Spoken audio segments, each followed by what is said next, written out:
दक्खन का सिवा मराठों का छत्रपति इस दुनिया से रुखसत हो चुका है। अब जल्दी मराठों की जमीन पर भी मुगलों का राज होगा।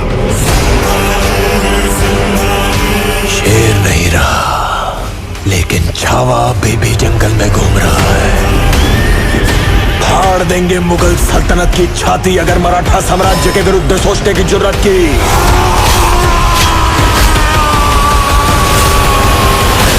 हम शोर नहीं करते, सीधा शिकार करते हैं। छत्रपति संभाजी महाराज की।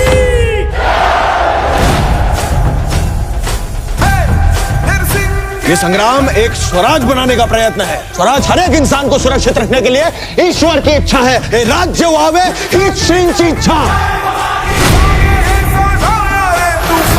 हम औरंग से मिलने वाले हैं। आपकी आंखों में जरा भी चिंता नजर नहीं आ रही। भोसले परिवार का हर पुरुष पहाड़ी तूफान है, तो जिसकी गति को पर्वत भी नहीं रोक पाए, उसका कोई क्या बिगाड़ लेगा।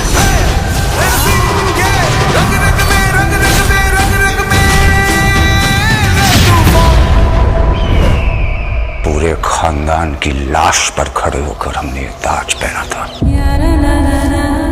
इसे दोबारा उसी वक्त पहनेंगे जब उस सांबा की चीखें पूरे हिंदुस्तान में गूंजेगी। जहां जहां भगवा रंग नजर आए उसे लाल कर दो।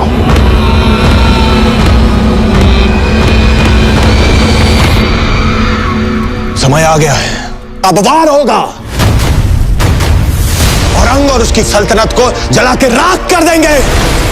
हमें हराने वाली हर कोशिश को मारेंगे, हर षड्यंत्र को तोड़ेंगे। छत्रपति शिवाजी महाराज का सपना पूरा करके ही छोड़ेंगे। जय भवानी, नमो पार्वती पतये, हर हर महादेव।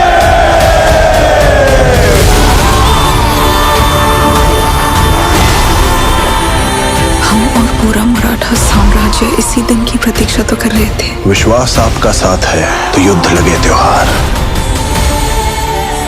संभल का ऐसा हाल करो कि वो अपनी मौत की भीख मांगे। मौत के घुंघरू पहन के नाचते हैं हम औरंग। हमारी मौत मराठों के हर घर एक नया सिवा, एक नया संभव पैदा करेगी। लेकिन जब तू मरेगा तब ये तेरी मुगल सल्तनत भी मर जाएगी।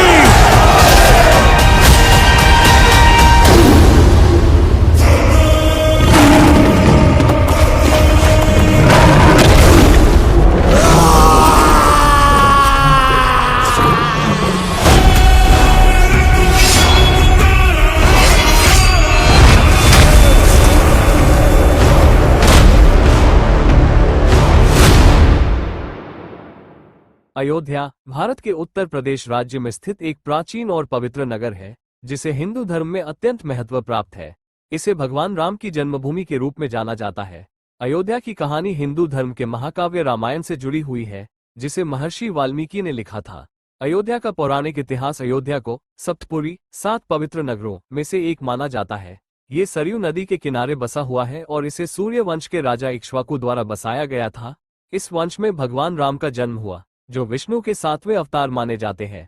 रामायण की कथा एक राजा दशरथ और उनके पुत्र। अयोध्या के राजा दशरथ के 4 पुत्र थे, राम, लक्ष्मण, भरत और शत्रुघ्न। राम भगवान विष्णु के अवतार थे और अयोध्या के भावी राजा बने। 2 राम का वनवास। राजा दशरथ की रानी कैकेयी ने अपने पुत्र भरत के लिए राज्य मांगने के उद्देश्य से राम को 14 वर्षों के वनवास पर भेज दिया। राम अपनी पत्नी सीता और भाई लक्ष्मण के साथ वनवास को स्वीकार करते हुए अयोध्या से चले गए।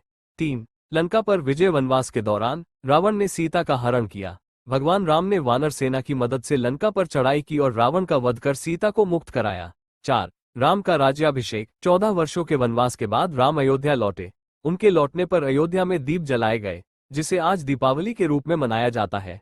इसके बाद राम का राज्याभिषेक हुआ और उन्होंने धर्म और न्याय के साथ राज किया, जिसे राम राज्य कहा जाता है।